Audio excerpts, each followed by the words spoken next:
Good afternoon. We'll go ahead and start our 2:40 session. And I'll introduce Michelle to you. Michelle's kind of the finishing touch today of what's been kind of an international flavor. We started out with Kathy Kay, and we had Jeff Utek, and now with Michelle.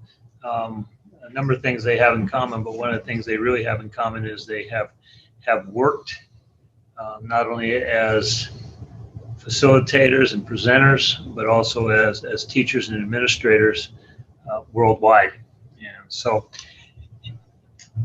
with Michelle, she is an independent education consultant. She is a Central Washington University alumni who started her teaching career in Washington State before moving overseas with her family.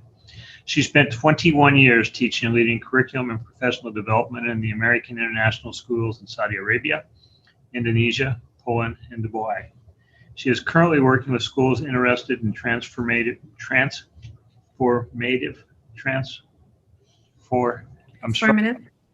thank you, change in both student and professional learning.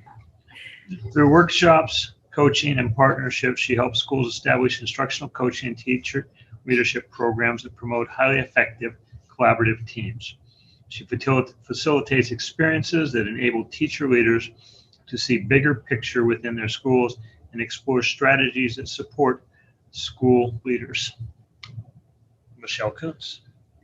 Thank you. Thanks for the intro. A couple things to add to that that we're going to get into today is really thinking about when we think about transformative change and the kinds of changes that schools strategically put into place and the goals that they set for that. I do a lot of work with schools in action planning that and identifying those systems that are required for those changes to take place, the collaborative community and the collaborative culture that's required for those changes to take place. And that's where teacher leadership really comes into it. And then also the changes and the shifts that we look for in teaching and learning, and the teacher leadership impact is there too. So regardless of what the strategic learning goal is and the shifts that the school is making, we recognize that there's a need for a real collaborative culture and some teacher leadership to help those changes move forward. So I'm really excited to share today about this teacher leadership program that's being put forward as a benefit for schools and teachers in the Rural Alliance. It's been great listening today and talking with Kevin and Kim and the others over the last few weeks, and just learning more about your larger collaborative community.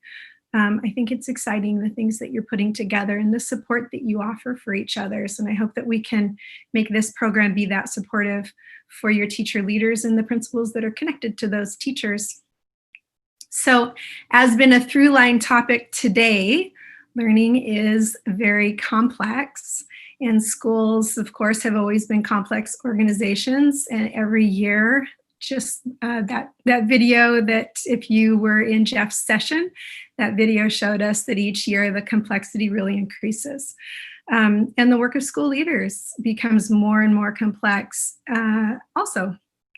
So in the midst of any kind of change that's happening, any kind of element that is introduced like COVID-19, we are still, as schools, trying to keep a laser focus on student learning and continuing to ensure that we have optimal learning situations and experiences for our students, and to take those necessary steps forward into that future that Jeff was describing to us as well. What we know is that when there are champions within the teacher community, within the school, that are willing and interested to contributing to finding solutions for those challenges, that success in meeting challenges increases. So this is where these teacher leaders come in. Obviously, principals can't tackle all of the school improvement efforts completely on their own. So finding ways to tap into this expertise that's in the building in a way that gives teachers really authentic opportunities to contribute and to innovate and to collaborate together and to grow as teacher leaders That's one path to that collaborative school success. So I'm going to share my screen and share a quote for starters.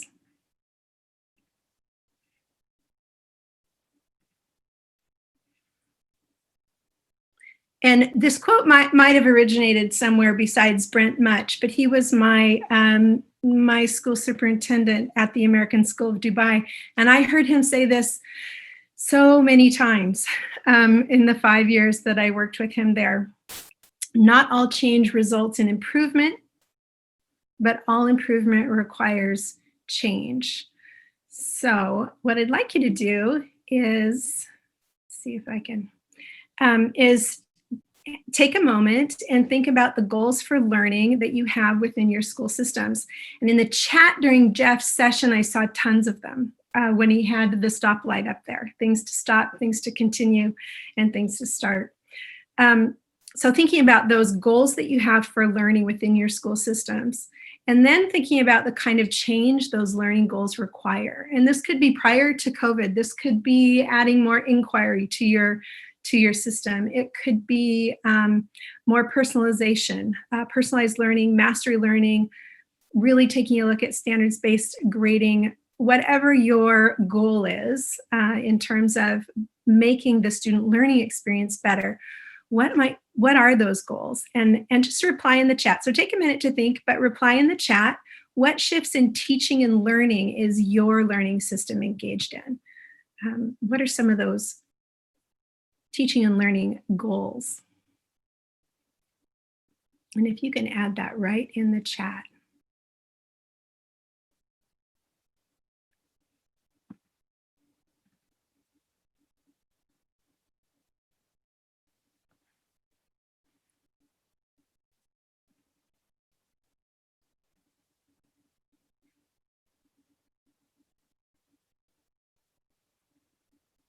What are some of the goals that you are headed into in your school?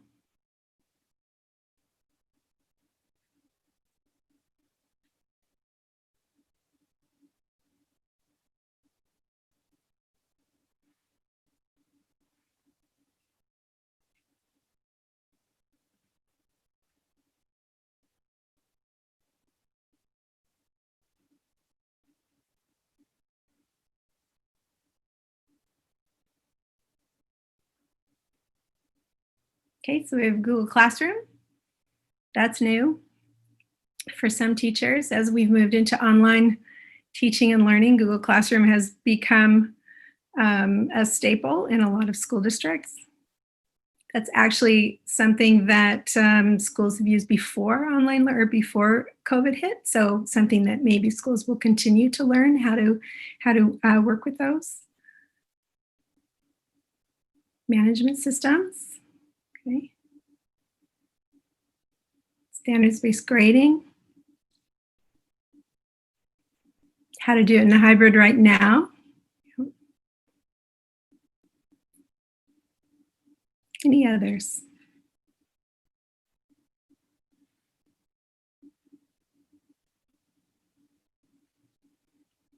Okay.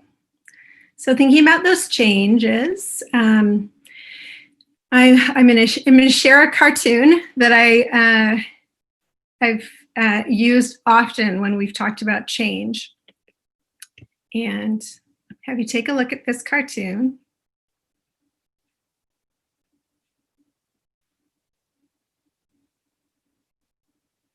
And I think it's kind of a funny one, but it seems a little bit unfortunate when you get to that bottom part. And what I would propose really today is that bottom cartoon, the bottom part of the cartoon is not quite right.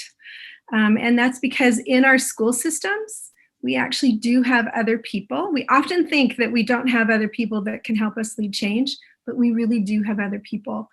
Teachers they care so deeply about students, and they care so deeply about student learning.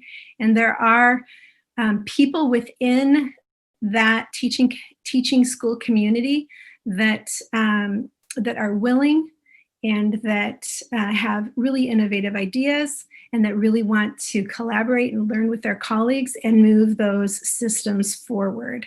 So thinking about those change, some of these were before COVID, but even those before COVID, we want to still move some of those forward. And they might look a little bit differently, but we definitely have some teacher leaders who could help us with those changes and to move those initiatives forward.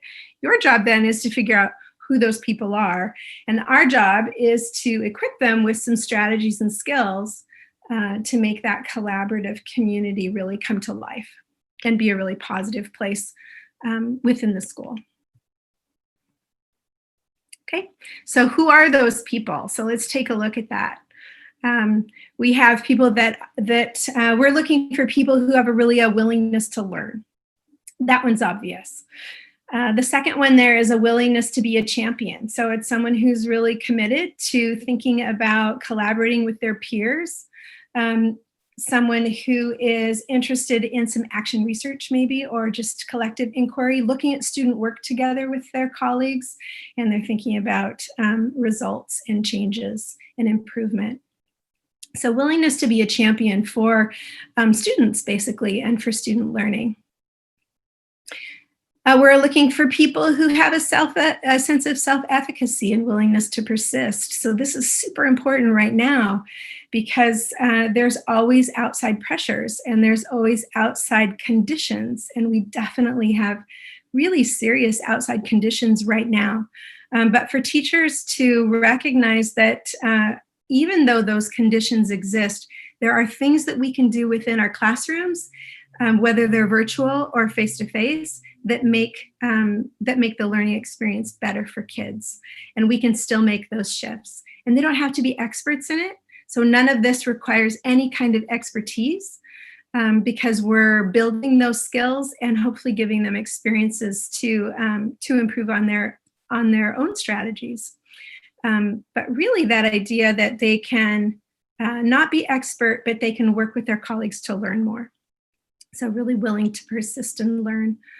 That next one says ability to think systemically, and it has an asterisk next to it because that's something that will grow as we go through the program. This is that understanding that there's always a bigger picture.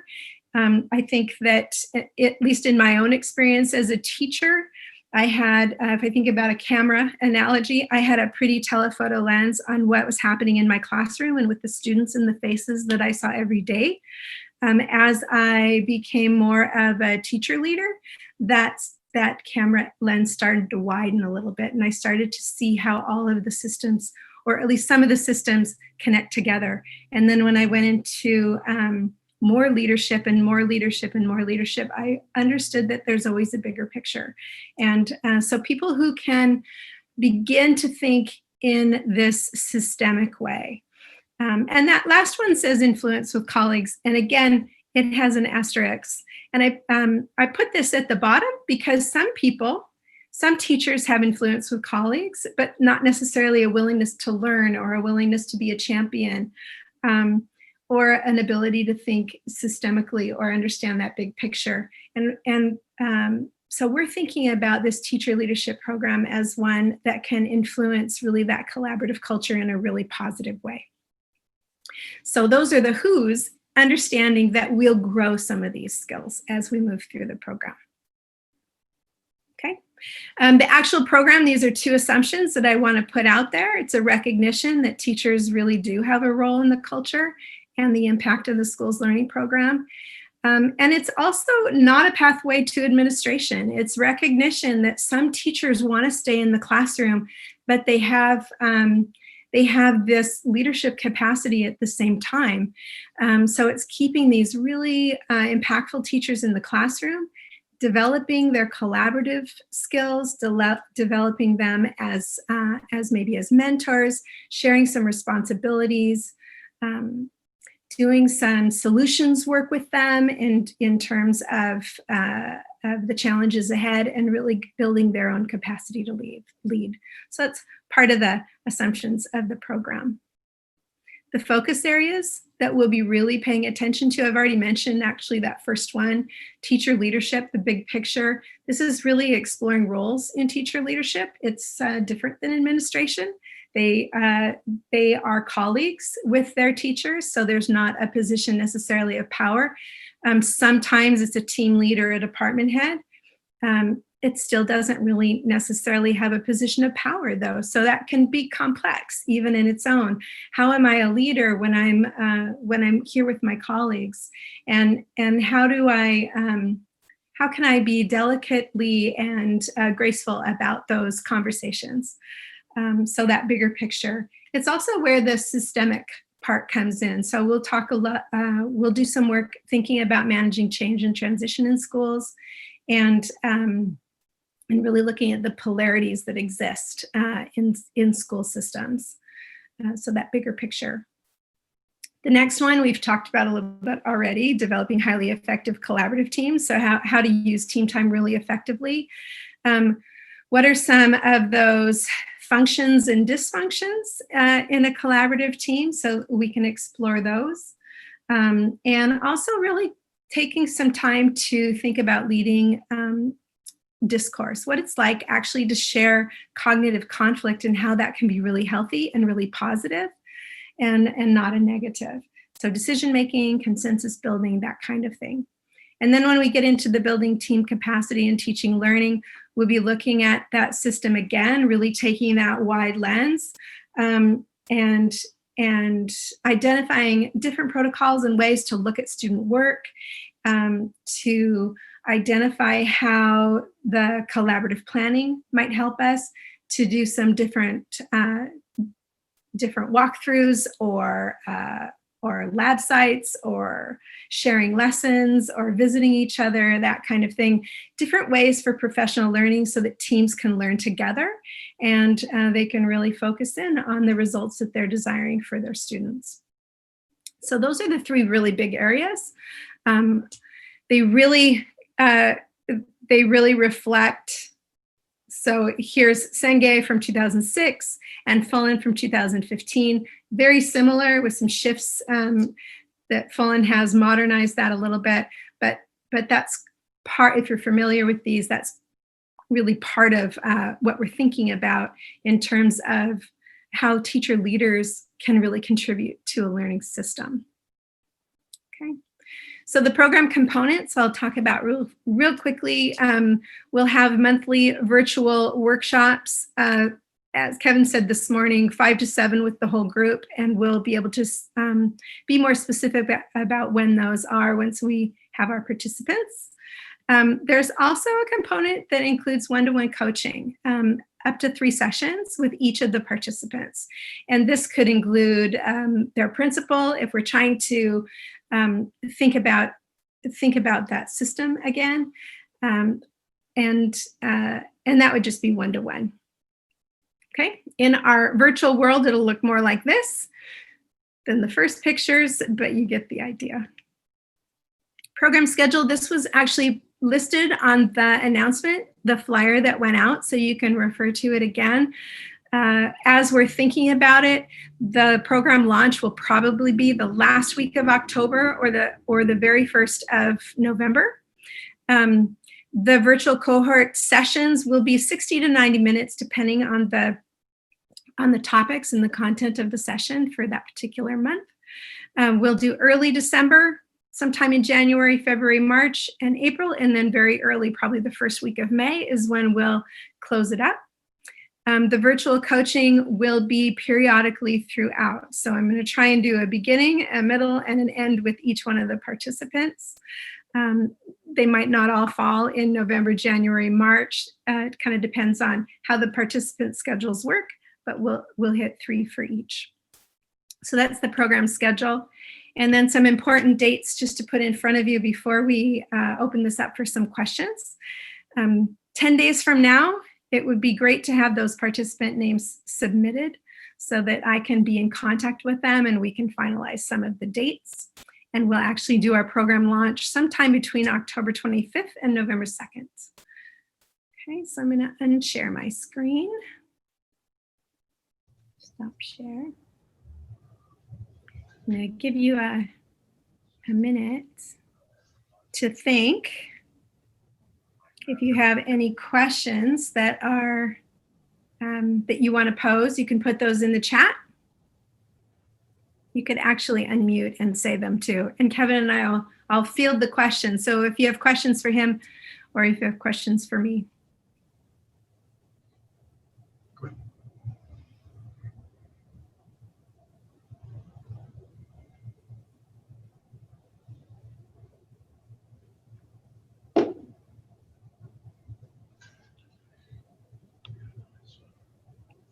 Kevin, do you have anything to add? I think, Shelley, can I make a change, Shelley, and move the date till October 16th, just because that's a Friday, Oh, sure. off a Friday. So if folks can get an email to myself or Shelley, Michelle, who has her email is on our agenda, or Kimberly, and then we can get you on a list. We can take up to 20. We do have a partial list that has already started, just so that you're aware of that. Any of the professional development that we've offered today, tomorrow, or Wednesday comes at no cost to your district. It's all about offering them partnership and their attendance. And so just feel free to contact us. If you have questions, contact us with a question. If you don't have questions and just want to know how to sign up, just send us your name and an email, and we'll get that taken care of for you also. So if there's no questions. So I'm going to do one more thing if there's no questions right at this moment. One of the things that's in my head about this program is wanting to make sure that it is really reflects the context of the schools that are involved and of the leadership that's involved in those schools. So I'm going to give you a link, and I'm going to ask you to click on that link. And I'm going to share my screen again.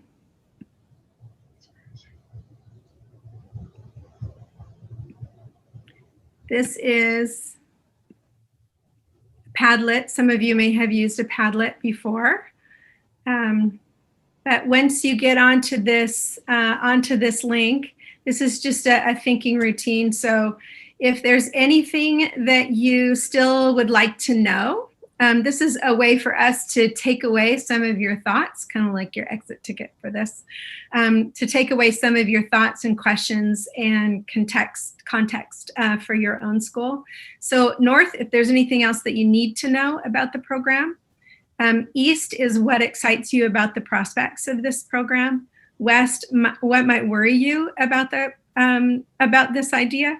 And then the bottom one is the one where I'm really looking for all of it. But the bottom one is thinking about your suggestions for teacher learning topics. So what are some of those challenges or some of those elements that you wish that your teacher leaders were really exploring to better fit the context of your school? So thinking about your own school's collaborative community, your own school's teaching and learning, what are some of those suggestions for topics for the teacher leadership program? And if you haven't done a Padlet before, you just click on it. If you click on it twice, it'll open up a dialog box, and you can type right in there. So you could put an N for things that you need to know, and then write what you need to know. And when you click out of it, it'll be there. So just double click and then type. And when you click out of it, it'll be there. Okay, so if you could add to this, that would be super helpful.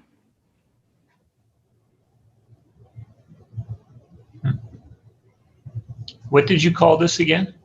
This is a Padlet. How do you spell that?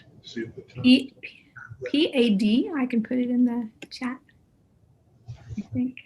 Oh, I don't have the chat open. Oh, here. I'll show you. Padlet. That's how you spell it. Thank you. Yep.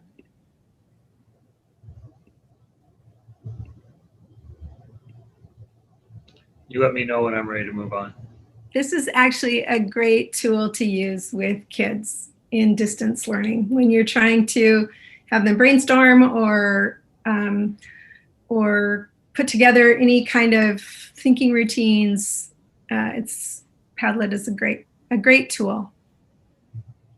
So I invite you all to share your thinking there, and thank you. Okay. Thank you, Michelle.